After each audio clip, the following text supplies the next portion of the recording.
বইয়ের হাত, পাশের বাড়ির ভাবির হাত না, ধরলে ঝাঁটা দিয়ে পিটাবে। বইয়ের হাত ধরে মুসাফা করবেন। আর একেবারে যদি ময়দান ফাঁকা থাকে কোলাকুলিও সেরে নেবেন। পারবেন তো ইনশাআল্লাহ?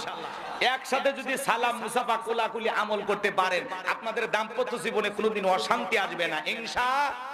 আল্লাহর পক্ষ থেকে আপনাদের সম্পর্কের এই সুন্দর বন্ধনের উপরে রহমত নাজিল হবে, বলেন সুবহানাল্লাহ।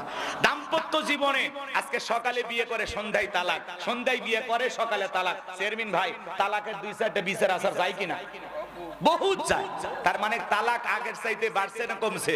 বাইরে গেছে। আজকে দাম্পত্য জীবনে সুখ নাই, শান্তি নাই, আমরা সবাই পেরেশানিতে আছি, অনেক কষ্টের ভিতরে আছি। দাম্পত্য জীবনে 100% সুখী হতে পারতেছি না। এর পিছনে কারণ হলো রাসূলের সুন্নাত আমাদের পারিবারিক জীবনে আমল করা হয় না। কথা বলেন ঠিক কিনা?